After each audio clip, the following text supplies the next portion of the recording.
تا حالا قصه مردی رو که زنش رو 3 طلاقه کرده باشه و بخواد دوباره باهاش ازدواج کنه رو شنیدین؟ قهرمان‌های فیلم مثلث واژگون با همچین مسئله درگیرن. آپارات رو ببینید.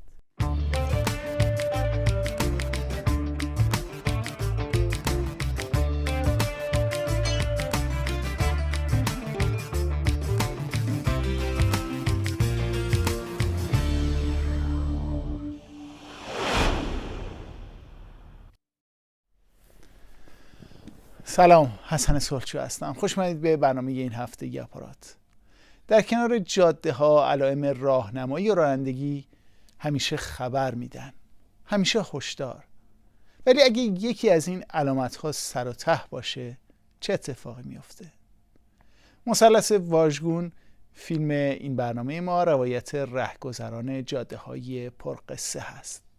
قصه هایی که خیلی هاش اصلا گفته نمیشن. فیلم مثلث واژگون ساخته حسین رجبیانه و در سال 92 تولید شده. آقای رجبیان دانشجوی رشته ادبیات نمایشی در دانشگاه هنر و معماری تهران، فعالیت هنریش رو هم از مدرسه تئاتر شروع کرده و با ساخت و تدوین فیلم‌های کوتاه و مستند در سینمای جوان وارد عرصه سینما شده. در طول این سال هم چند تا نمایشنامه و فیلمنامه نوشته و اجرا کرده. ولی حسین رجبیان در سال 2014 وقتی که قصد خروج از ایران و ادامه تحصیل در اتریش رو داشت، دستگیر و ممنوع الخروج شد و در همون سال از ادامه تحصیل باز موند. همین باعث شده که پخش و ارائه اولین فیلم بلندش مثلث واژگون در محافل و جشنواره‌های سینمایی دچار مشکلات و ناهماهنگی‌هایی بشه و به نمایش در نیاد. گرچه فیلم مثلث واژگون داره مجوز پخش از وزارت ارشاد هست، ولی 2 تن از عوامل اصلی این فیلم، مهدی رجبیان مجری طرح و یوسف عمادی صدا بردار، به همراه کارگردان فیلم بازداشت و با رأی دادگاه به اتهام فعالیت غیر مجاز سمیع بصری به 6 سال زندان و جریمه نقدی محکوم شدند. بازداشت و حکم زندان برای این افراد اعتراض نهادها و سازمان‌های حقوق بشری رو به دنبال داشته و سازندگان مثلث واژگون هم در اعتراض به رأی دادگاهشون تصمیم به انتشار عمومی این فیلم گرفتن. سازندگان فیلم میگن که باند صدای فیلم هم مصادره شده و این فیلم رو با صدای ماکتی که روی فیلم قرار گرفته در این برنامه میتونید ببینید. فیلم مثلث واژگون رو ببینیم از حسین رجبیان.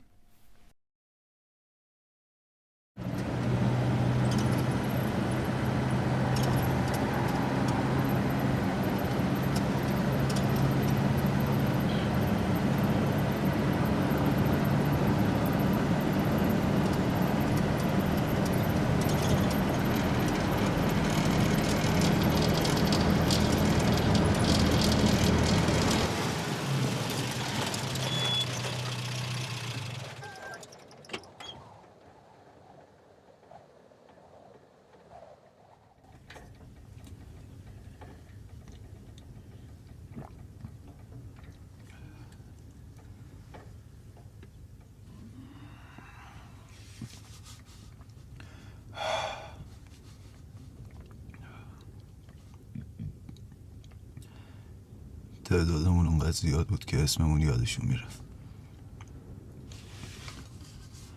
بهمون میگفتن هی هو آهای. میگفتن اگه پدر و مادری پیدا شه سرپرستیتون رو قبول کنن یه اسم خانوادگی از توش پیدا میشه، وگرنه باید انقدر صبر کنید تا از اسم خانوادگی زنتون استفاده کنید. قسمت نشد پدر و مادر پیدا کنیم. خوش کردیم به یه همچین روزی.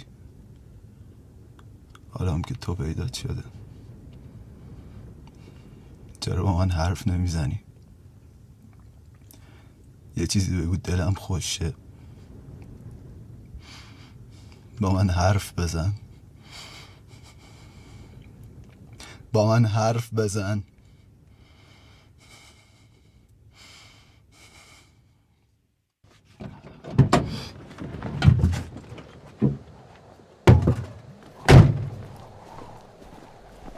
نمیدونی همیشه آرزوم بود توی همچین جاده‌ای راه برم. یه جاده درست مثل همینجا، تا یکی از پشت سر صدام کن. من رو صدام کن از پشت سر. شاید پیش خودت بگی زده به سرش. راست میگی. خب من خیلی وقت زده به سر. نذار به پیش اون جاده برسم. میترسم دیگه صداتو نشنم. قبل تو هم صدای خیلی های دیگر رو نشنم. خیلی ها.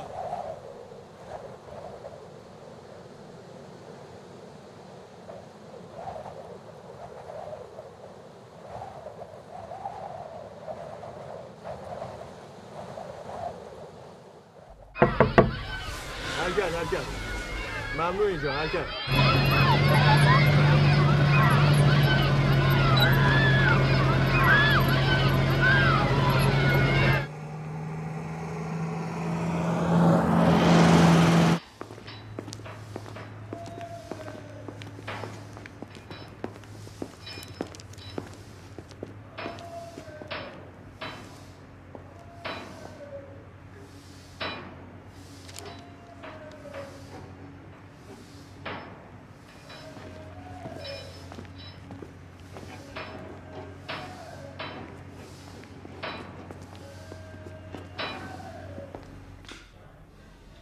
خانم شما با این آقا قراری داشتی؟ خانم با شما با این آقا قراری داشتی؟ آخه چه قراری؟ توی که زهر نزن که خونه تو همینجا میریزن. چه خبرته؟ حاج آقا این آقا قرار بود این خانم عقد کنه بعد طلاقش بده. چرا باید این کارو بکنه؟ به خاطر اینکه من این خانم 3 طلاقش کردم. همینجوری که نمیتونم برم بگیرم. میتونم؟ مگه اون روز بهت نگفتم برو فکراتو بکن؟ گفتی حاج آقا گفتی. خب لابد منم برای خودم دلیلی داشتم. چه دلیلی؟ ها؟ چه دلیلی؟ آقا اون دفتر رو بده به من ببینم این آقا چه دلیلی داشته.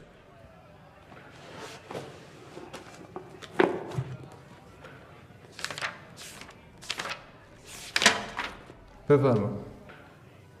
اینم دلیل. به علت ناتوانیه.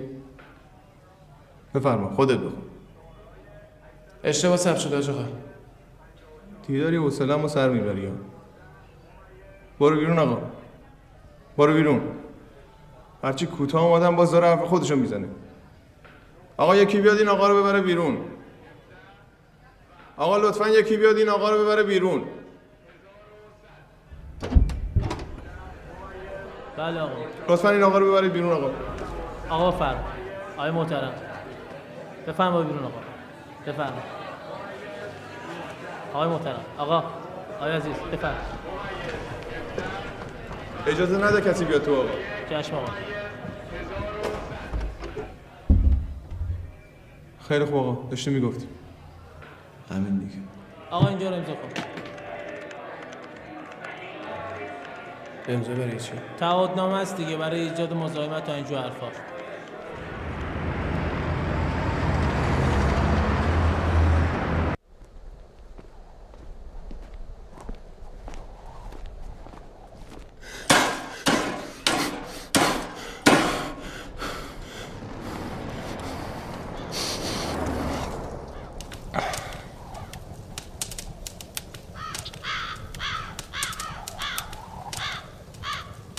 این کاروان 100 نفره که پا به پای پرندگان مهاجر تا کنون کشورهای زیادی را پیاده پشت سر گذاشته، پس از ورود به میهنمان پیام خود را به مقامات محلی تحویل خواهد داد و مورد استقبال آنها قرار می‌گیرد.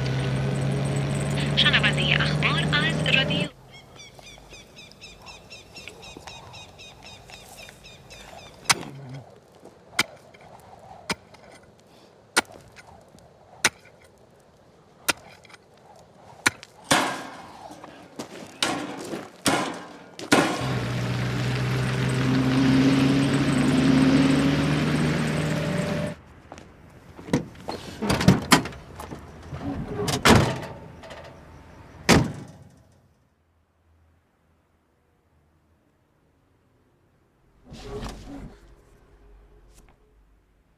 قرارمون چی بود؟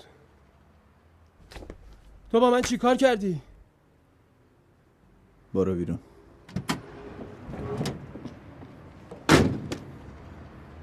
کجا برم؟ ها؟ کجا؟ من باید کجا برم؟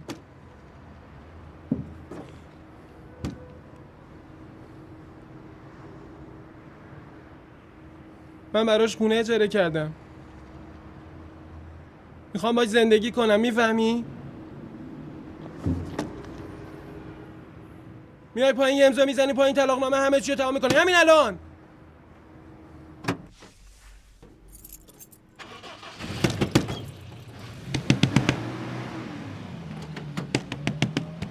با هم دست کردید آبروی منو ببرید.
آتیش داری؟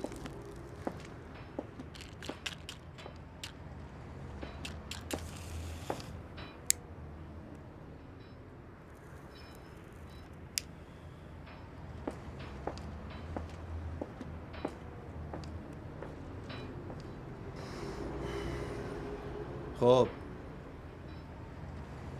سر مرز یه بار شد یه سر راست شما بدی؟ شما هم شد یه بار با ما چونه نزنی؟ جاده مهمیه، قرار کلی آدم حسابی ازش بگذرن کجا برن؟ تا چند روز دیگه میرسن مرز ایران، میرن استقبالشون. بخون.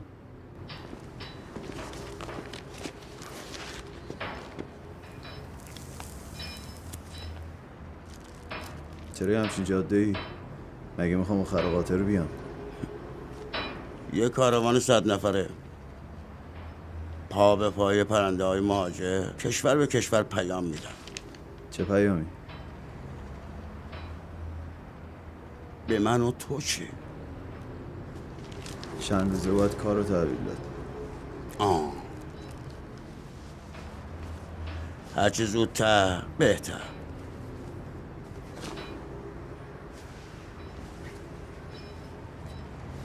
اینم موبایل. این برای چی؟ مثل این که نمیفهمی. گفتم که این جاده یه چیز دیگه است. حالا واقعا کسی دیگه ای نیست؟ به جون تو من به کسی دیگه ای نمیتونم اعتماد کنم.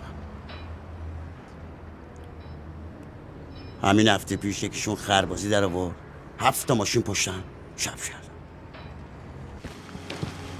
سیگار بیا آقا بیا بیا بیا بیا آروم آروم بیا عقب بیا بیا بیا بیا بیا بیا. نقشه رو بردار. بیا خوبه آقا کافی.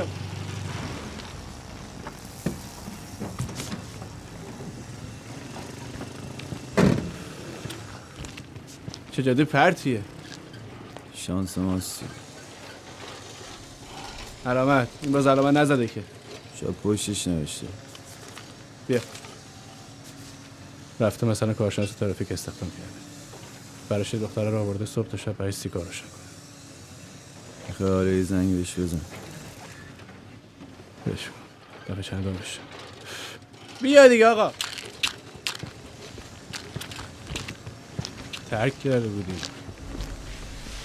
سیگار مفت ندارم.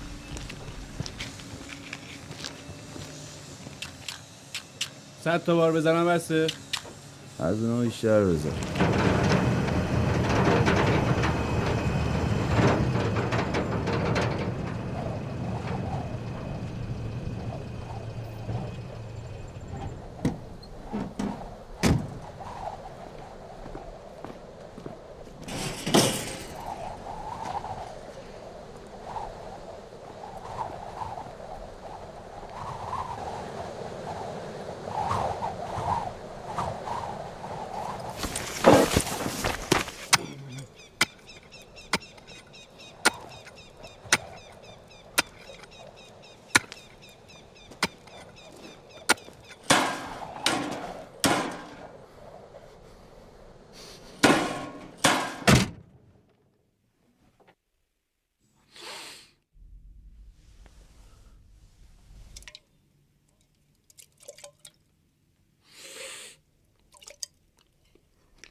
چند وقت میبرمت مسافر خونه ای جایی.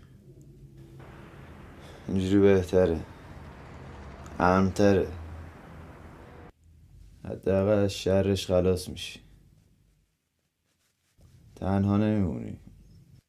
خودم باهاتم.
یه چند شب اینجا بمون. کارم تموم شد میام.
فردا تالیت کنم. تو غیرت نداری، ناموس نداری، هیچی. آخه من ابله گفتم بیا زنم حق کن که طلاقش بدی. واسش خونه گرفتم که باش زندگی کنم. بفهم بی همه چیز. اگه دستت بهش بخوره خونتو میریزم. بالاخره که به هم میاد.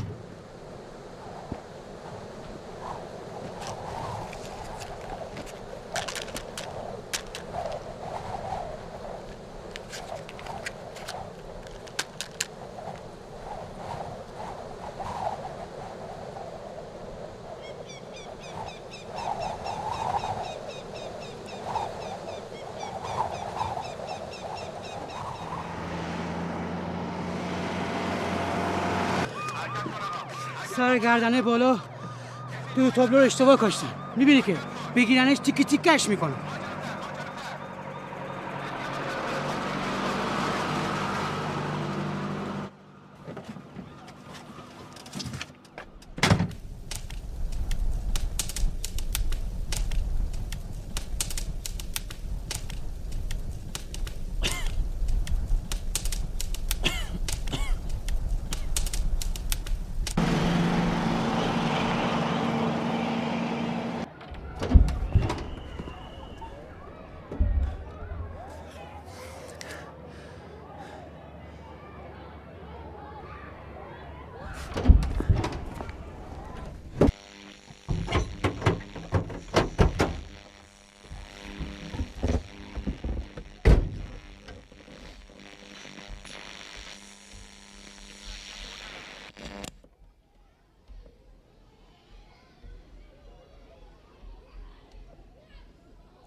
زدی زیر همه چی ها؟ دیگه منو نمیشناسی؟ آدم شدی؟ و فکر امروزو میکردم که میخوای قالم بذاری. تو حساب چیه؟ چی میگی؟ آدرسشو بده. آقا جان این ماجرا دخلی به ما نداره که. از اینجا برو بیرون. به تو ربطی نداره. آره. تو میگفتی آدم درستیه بهت ربطی نداره. میگفتی مورد تایید بازم بهت ربطی نداره. آدرسو بده. بده من اون آدرسو. بابا چرا یکی زنگ نمیزنه؟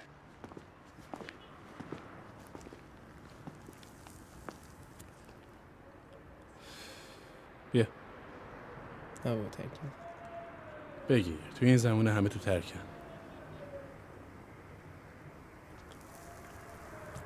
چته امروز؟ این همه آرتاپورت کردی که چی؟ بی منو آدرس میخواستی چرا نیومدی پیش خودم؟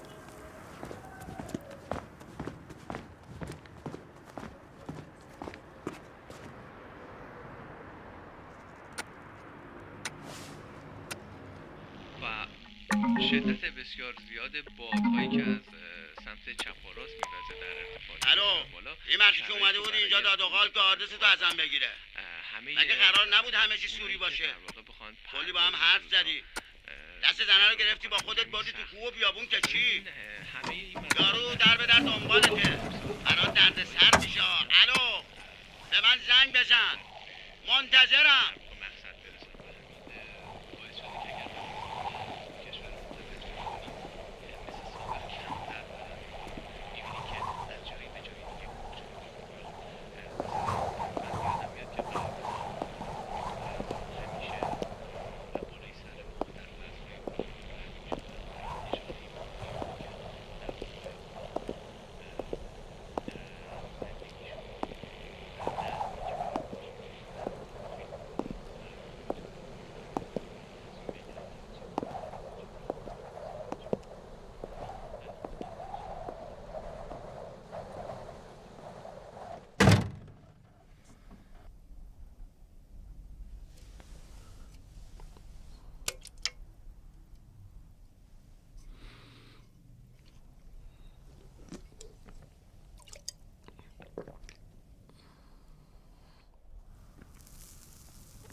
قانون جاده، مرگ، انتقام، بقا.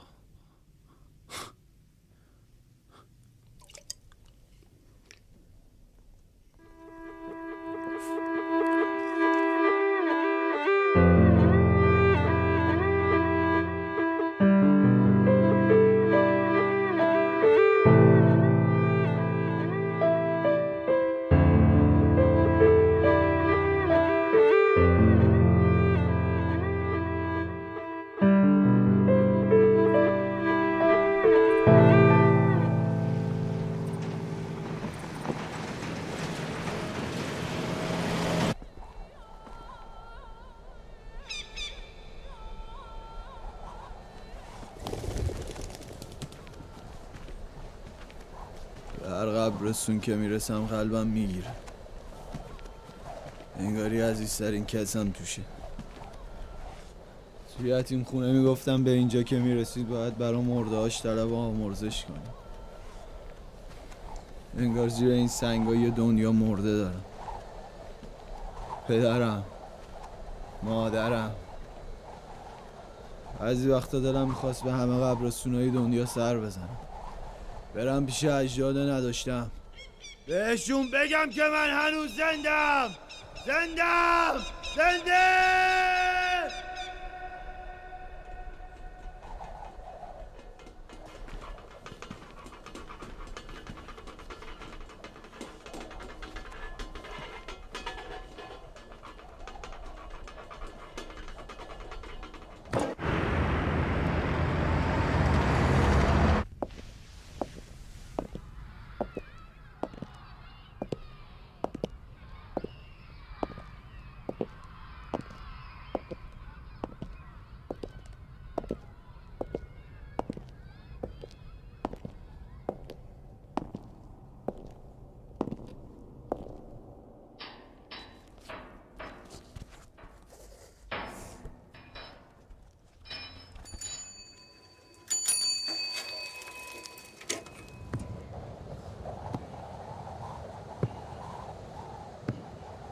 اگه میخوای با من بیا.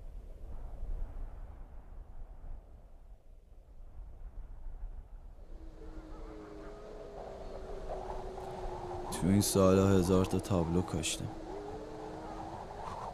کلی تصادف و کشته دیدم. جاده های پر خون، آدم های تیکه پاره، سرنوشت مسخره‌ایه. هر کی به این تابلوها دل خوش کنه سر اولین پیچ کله پا میشه. تو این کار نکبتی عمرمو تباه کردم.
خب هیچی، 2 نفری بودن.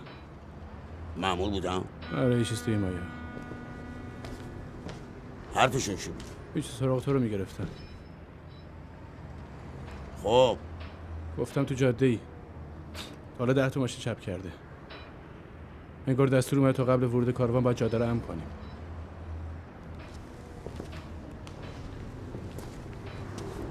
گفتن 3 روز فقط وقت داریم، باید بجنبیم وگرنه همینجوری تابلوها رو اشتباه میکاره.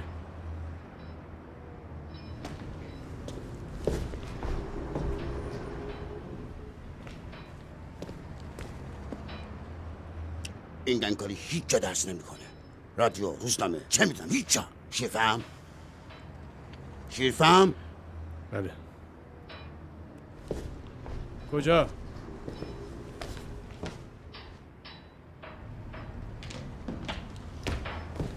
کجا؟ مگه نگفتی 3 روز بیشتر وقت نداری؟ نه تا از چیزی از تابلو نمونده. حرف تابلو نیست، بیشرف بلکن نیست. بلکن چی نیست؟ مرتی که عقده ای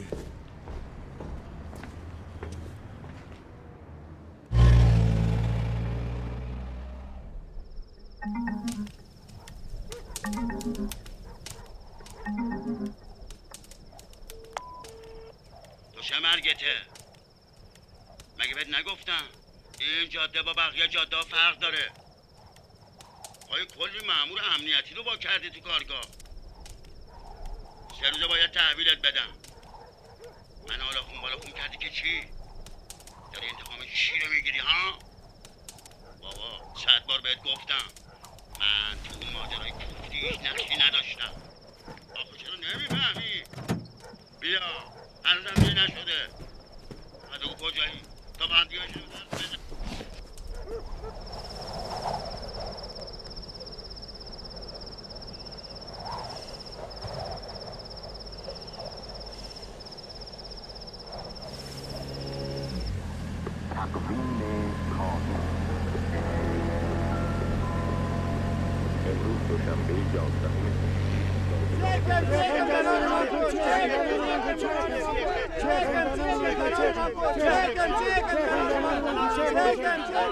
دبرونتر برون لچه ترسن ها؟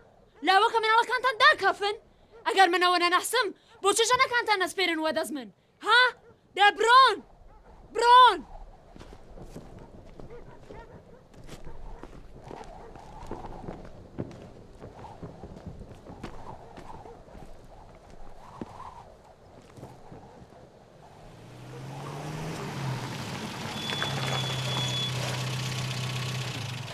پی بجک راسه که در بیره اما بی کاتبر چند منگه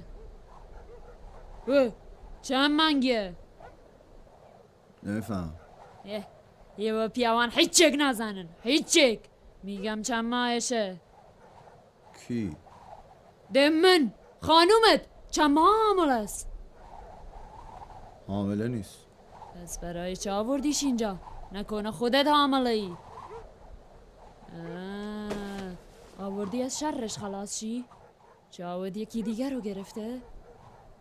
نه نه؟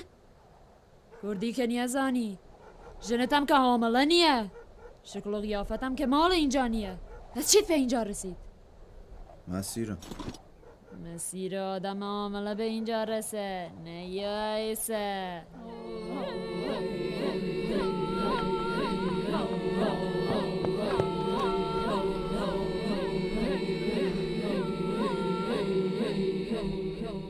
ای مرگ تا اگر اکیانه طول سگک بزن با گشمن یعنی در آور که ای مرگ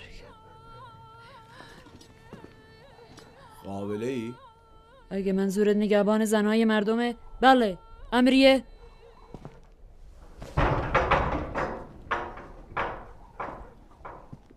نیازانی ماهم شو چه ساعتی میگیره؟ واسه همین زنها رو اینجا زندانی میکنی؟ ما کسی را اینجا زندانی نکردیم این یه رسمه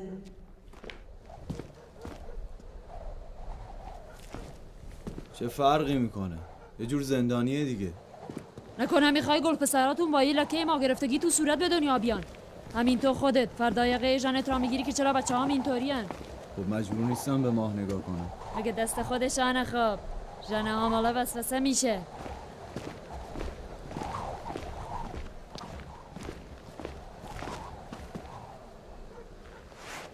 ها کجا؟ چاهون وره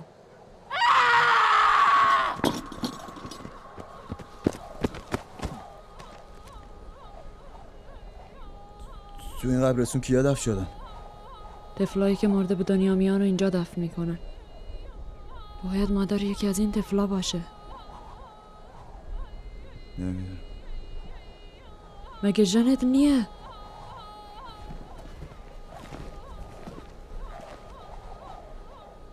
جماعت میگن چرا زنده به دنیا نیاوردیشان کسی نیست بگه اونا خودشان چرا مرده به دنیا آمده از من اجاق‌خور بیشتر از این ساختنی سازی زکم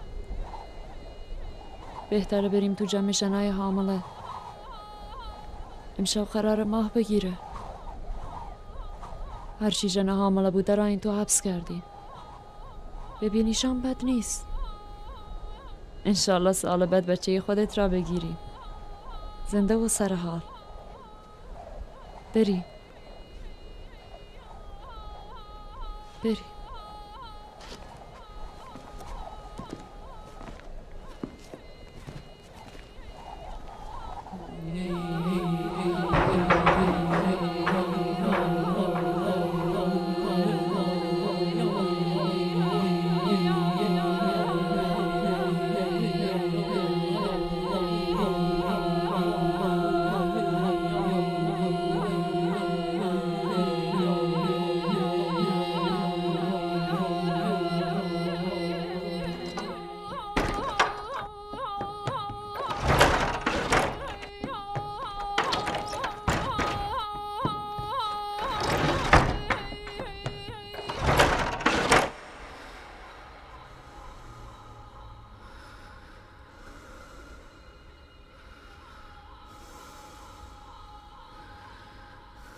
تو دیگه کی هستی؟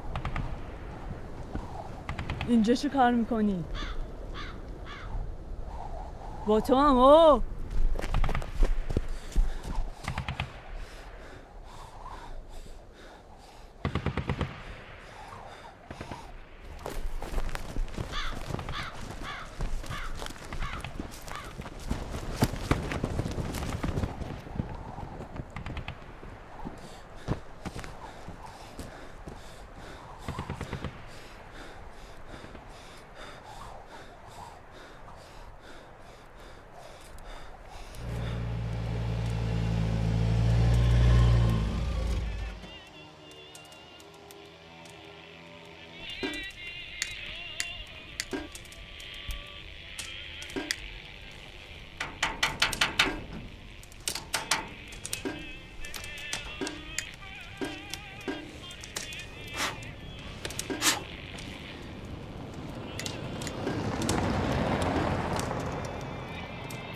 از چه کاروانی مرزی هم؟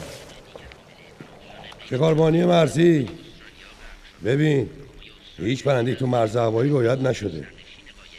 میگم هیچ پرنده‌ای رو ندیدم هنوز. نه بابا منظورم هواپیما نیست که. الو چرا تو باغ نیستی؟ اینجور که حرف میزنی انگار با فرودگاه حرف میزنم. واسه اداره بهداشت برای آنفولانزای مرغی باید ورود پرنده های ماجر رو هر روز گزارش کنم. شیرفهم ای خاک بر سر تازه وارده آقا قرنطینه است.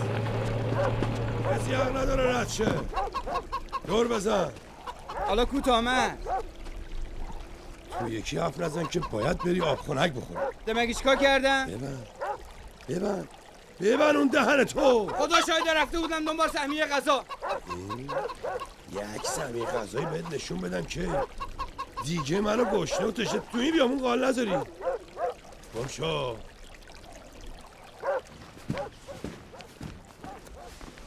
آقا دور بزن مرز بسته است. برگه دارم. برگه چی؟ واسه نصب تابلوهای ترافیکی.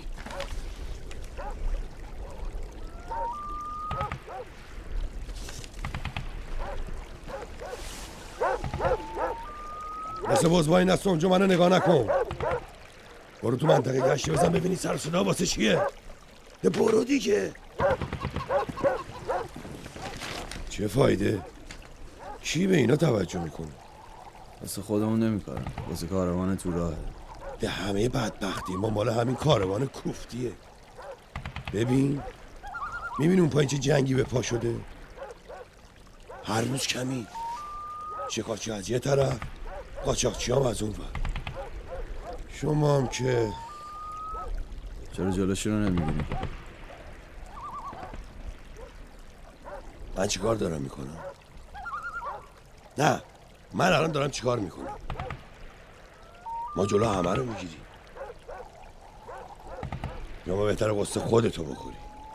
درشو ببر. درشیو؟ اون بوتی که زیر پات داره بندنی میرخصه. میدونی حکمش چیه؟ 80 ضربه تازیانه. میفهمی یعنی چی؟ یعنی شلاق. شلاق که میدونی همونی که حکم باهاش اجرا میکنی. شما بهتر به جای امر نکردن به ما به فکر خودت باشی. این دفعه هم به خاطر این خانوم. بفرمایید.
ماه کی میگیره؟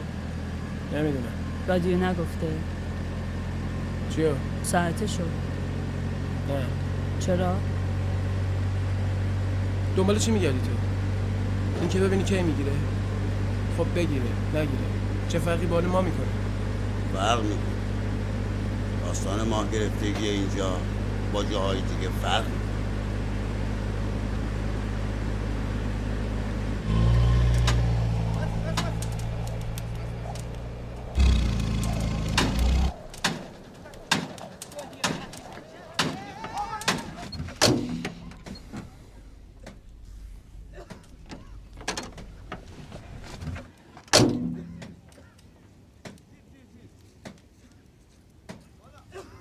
باز چی خودتو معرفی کردی؟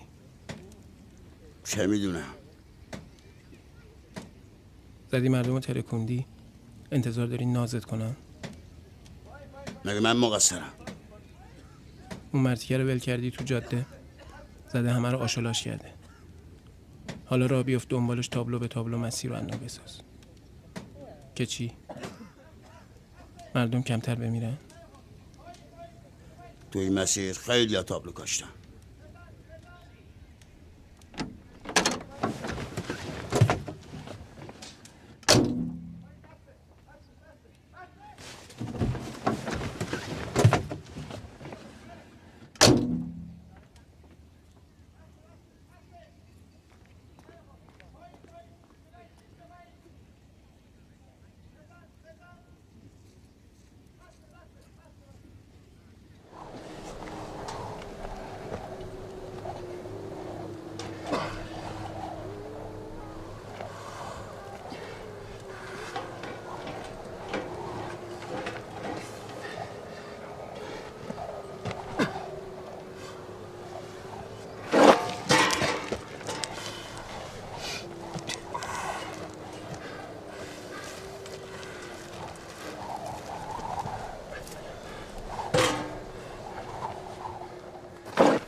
نترس.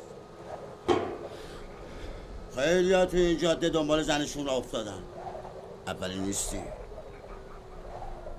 بعد امیدوارم مثل اون قبلی ها دست خالی بر نگردی. مثل کی؟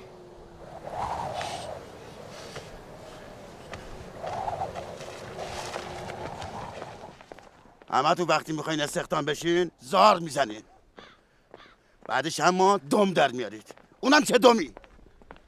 لابد یه چیزی بوده که اینجوری تلافی میشه. چه چیزی؟ جز این که همیشه به دادش رسیدم؟ به داد همه تون رسیدم. از اون قضیه کی نه به دل گرفته؟ خب چه قضیه؟ جز این که یه ماست آدم عقده‌ای دور خودم جمع کردم قضیه‌ای ندارم که. اونم بدتر از همه تون. بس تو سرش زدم میخواد خرخره همه رو بگه. اینجور آدم ها رو تا آخر اون باید خل و زنجیرشون کرد. خودتو چه بدی بهش کردی ها؟ چه بدی بهش کردی؟ تو نکردی دیگه؟ مگه اینکه چیزی بوده و ما بی خبری؟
برادرمه با یه ساعت تو دستش، وقت میگیره واسه یه خیریه اروپایی.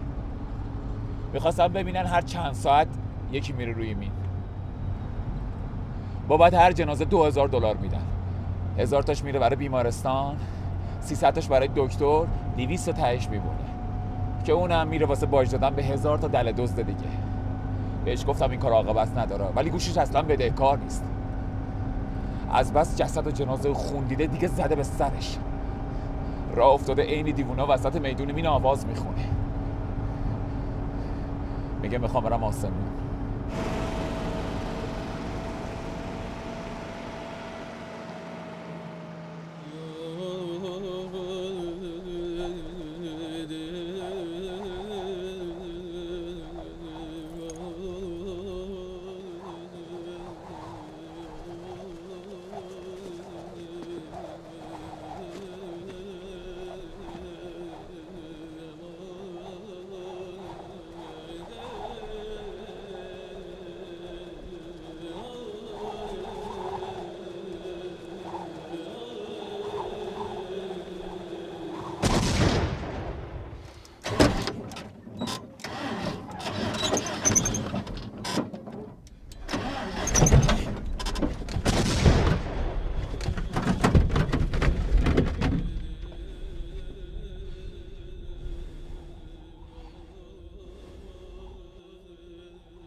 کدوم راه میرسه مرز؟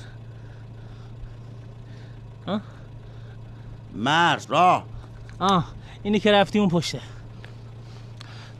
منم یه جایی برسون. ببر. چند نفری؟ منم و اون نفله. خوابیده؟ آره رومین. جنازه است. اینجور چیزا اینجا طبیعیه. یه کمک میدی؟ گازشو بگی بریم. سبکا وزنی نداره. زنه. بریم.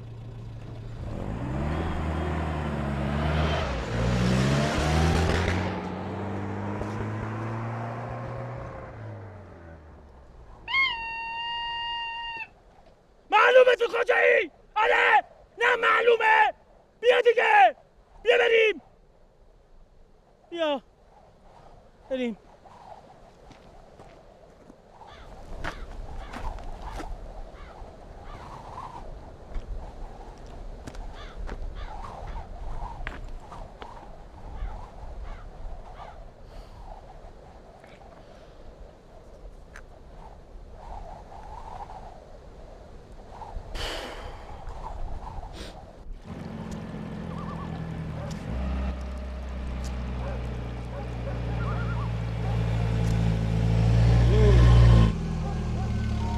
بسته است.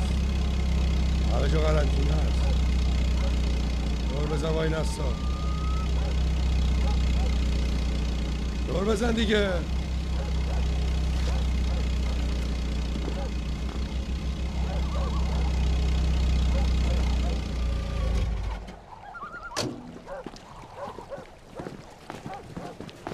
علی کجاست؟ همه جون. نمیشه یه جور رازیش کرد؟ اینجا جلوتون رو نگیریم جلوتر میگیرن. تا قبل اسم بازرسی کار داریم. نمیدونم. خودت برو ببین چی میگه. ببین بیا.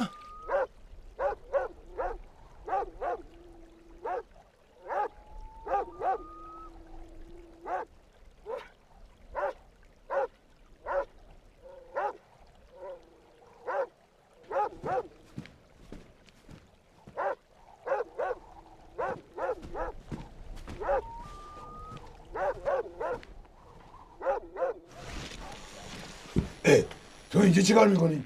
برو سر پسته. چیه؟ اینا تا 100 تومن راضی شدن بدن. کمه. بابا اول میخواستم 20 تومن بدن. وقتی تا 100 تومن راضی میشن تو اون جیب 20 صاحبشون 200 تومن هم هست. میگی چیکار کنم؟ هیچی، مرز بسته است. برو تا خودم بیام. یعنی نگهشون دارم؟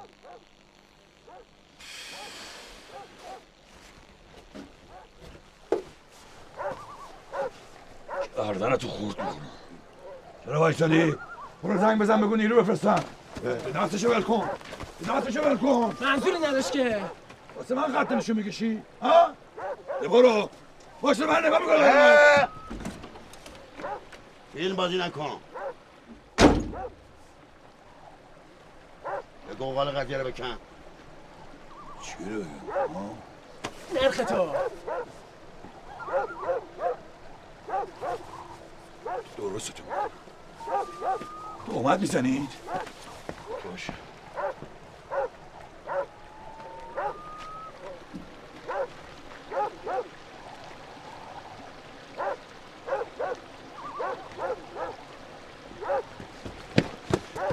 آقا فلنگ بابا این قاطیه. هیچ غلطی نمیتونه بکن. شب اسلحه‌شو بیارا. این دیوونه است واسه همین کاراشه که تبعیدش کرده اینجا. جون عزیزتون بیخیال شید. برو این چیکار میخواد بکنه؟ برو این چیکار میخواد بکنه؟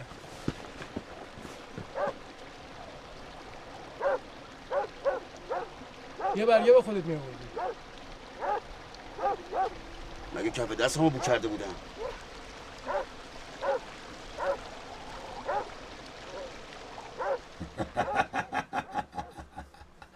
حال کردی چه زوندمشون. حالا تو 1 تومن هم میاد والا. منم ترسوندمشون. حالا بگو سر کیسه رو شل کنن راضیش میکنن. تو چقدر؟ تکون بخور دیگه ابله. برو.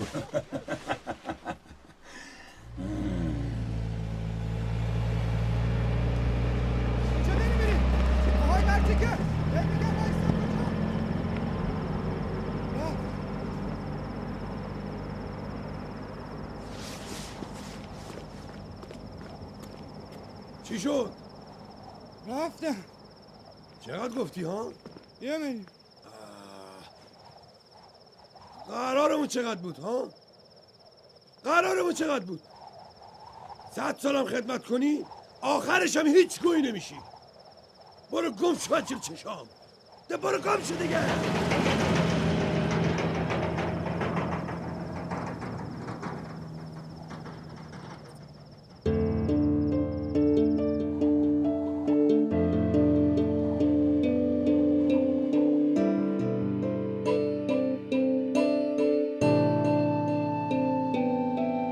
هر روز برامون جشن تولد میگرفتن، چون معلوم نبود چه روزی به دنیا اومدیم. دیروز، امروز، فردا، شاید پس فردا. خوبا آدم واسه خودش هر روز جشن تولد میگیره.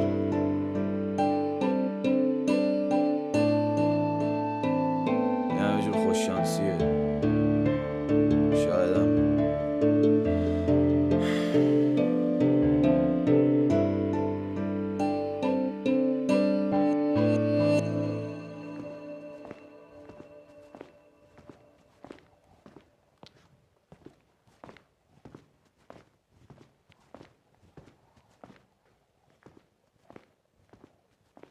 من زاده یه لحظه به لحظه.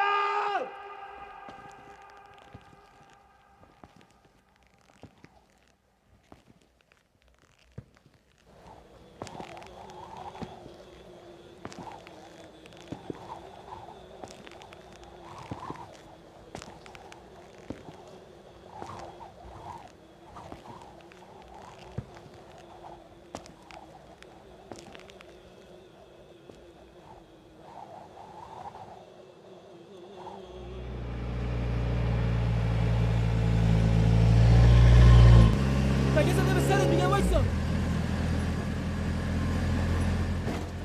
میگم وایسا نگه دار. من تو هم.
این چیه؟ گرفتی دستت برات کل بکشم؟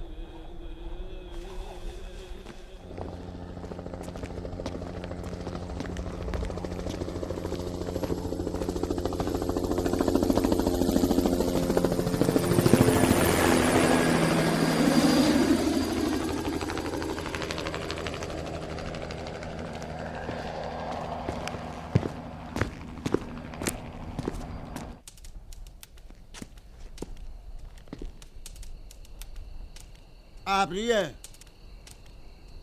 اما امشب میگیره. نمیدونم چه حکمتیه. هر وقت ماه میگیره مسیر منم باید به این جاده برسه. واسه چی؟ بپرس واسه کی؟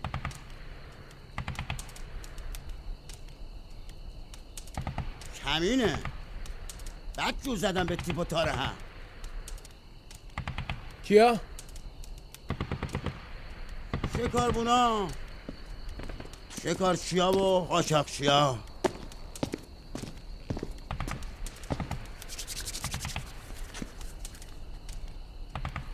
تا مرز بسته است همینه.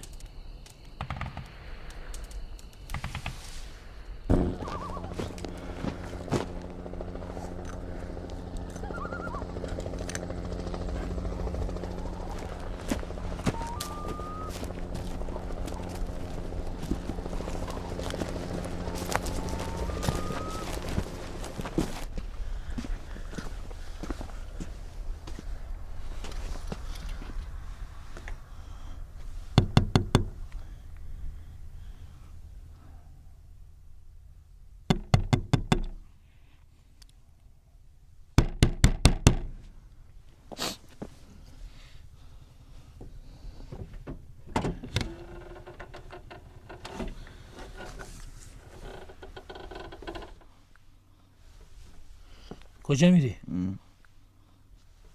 تا کجا میری؟ مرز. ما رو هم جایی برسون. سوار شین. بار کن بدو.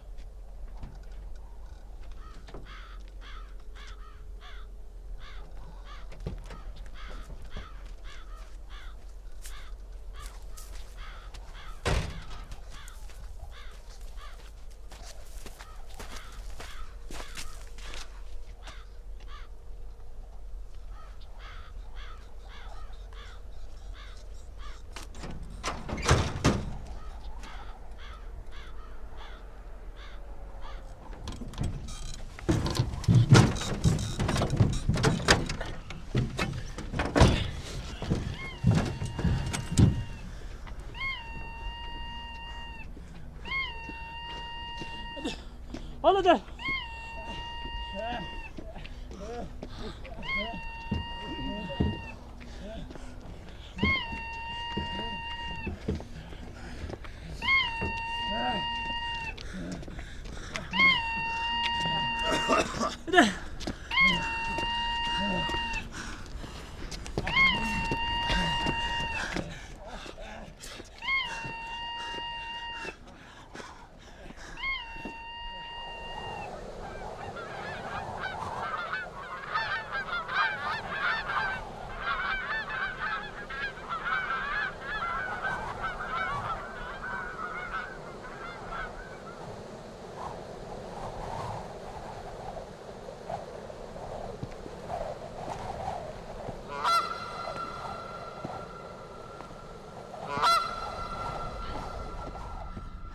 من موندم.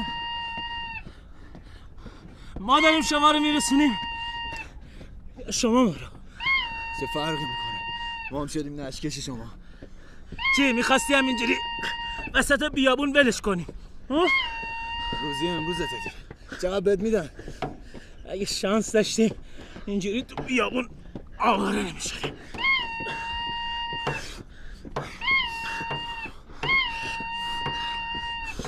ای بابا این برادرت نمیخواد دست از این سر و صدا برداره؟ سرم رفت. خواهرمه. چیه؟ برو پایین ببینم. برو پایین. برید پایین دیگه.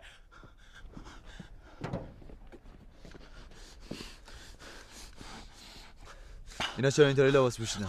هر کسی یه جور لباس کار داره، یه زندگی داره، یه جور میپوشه دیگه.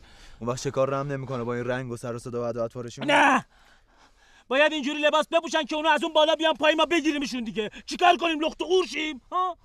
یه جور باید لباس بپوشیم دیگه. افتادیم به جون این پرنده ها که چی؟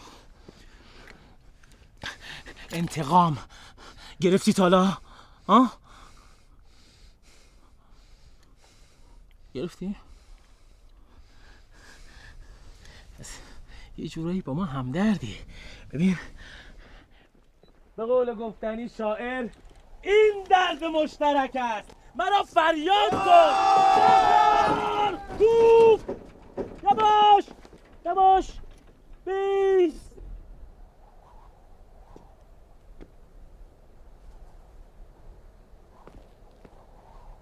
ما هم در حال گرفتن انتقامیم. شما برای این پرنده های مهاجر دل نسوزون، اینا ما رو بدبخت کردن. همین پارسال کل پولامونو گذاشتیم روی هم، یک دونه مقداری زدیم. اون وقت چه شد؟ یه دسته پرنده مهاجر که شما میگی گناه دارن از روش رد شدند، یه تیکه مطفور ریختن توش سیفون. تک جوجه هم آنفولانزای مرغی گرفتن که الکی که مثل من بشه بدبخت. توف این شانس. شما فکر میکنید ما اینجا داریم چیکار میکنیم؟ تو این کوه و بیابون داریم از این مرغدارا پول میگیریم تا با این لباسای رنگی احمقانه‌ای که میپوشیم با ناز و کرشمه و ادا و اطوار پرنده های مهاجر رو از آسمون بگیریم بیاریم پایین بکشیم تا بقیه مثل ما نشن. مگه شما رادیو گوش نمی کنی؟ مگه نمیشنوی ای دارن میگن پرنده های مهاجر نیومدن، پرنده های مهاجر نیومدن، پرنده های مهاجر نیومدن؟ چرا؟ چون ما زدیم رسما خار مادرشونو.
حال روز ما رو ببین. دست پرورده خودته. من به گروه بابام خندیدم، افعی شده بی پدر مادر. حالا کجا با این عجله؟ بایستا بابا. میخوای دست اون در بره؟ میرسیم بهش.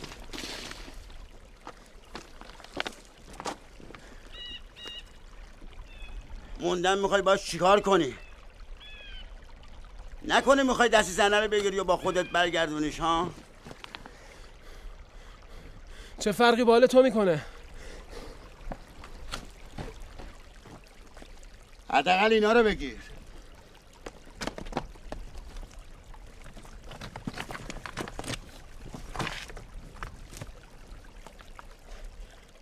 واسه زنت خریدیش؟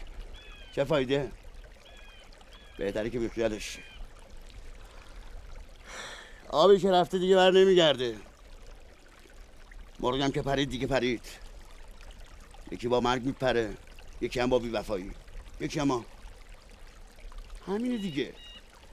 حواست که جمع نباشه بعد جور در به در میشی. مثل خود بدبخته که آواره کوه و بیابونت کرده. خفه میشی؟ حقیقت داره. خب سرت به کارت باشه، نکنه بازم حواس میدون مین کردی.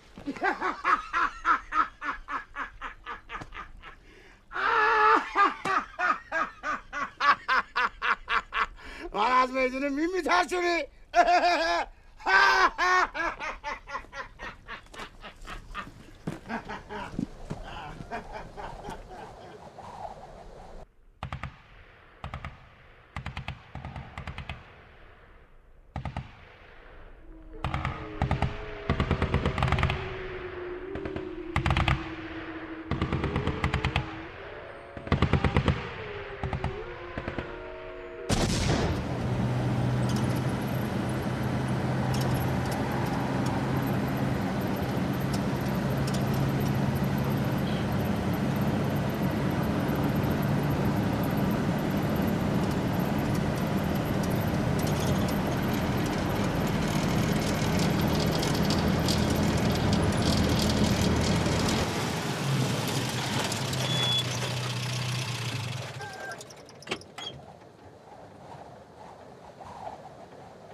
حرف بزن.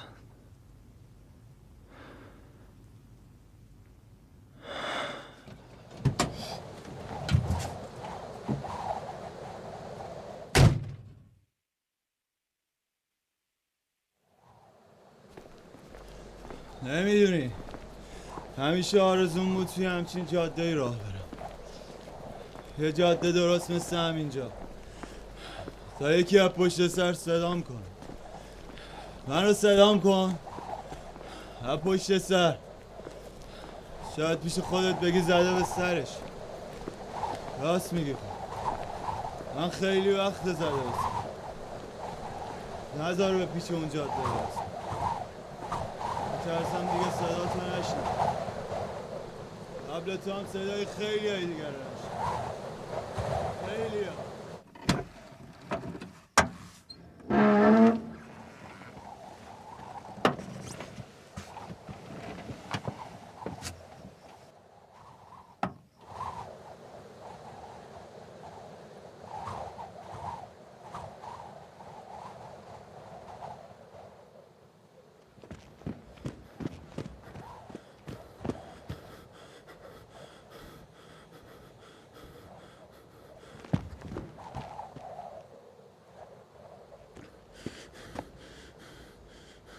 چرا معطلی؟ ها؟ هنوزم منتظری که برگرده؟ نکنه یادت رفته چه بلایی سرمون آورده؟ اینو ولش کن. باید بریم سراغ اون. بیا بیا دیگه.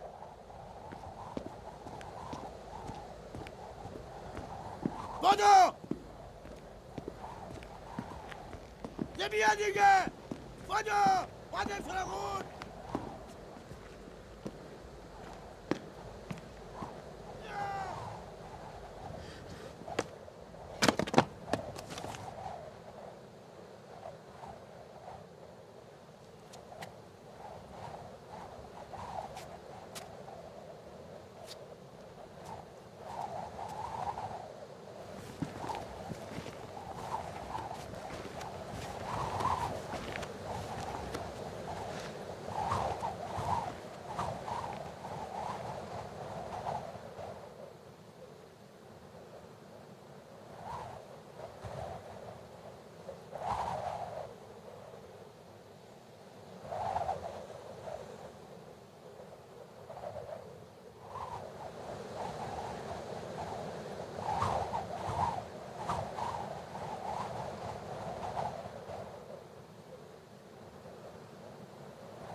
مثلث واژگون اولین ساخته سینمایی حسین رجبیان رو دیدیم. فیلمی از مجموعه سینمایی مستقل ایران.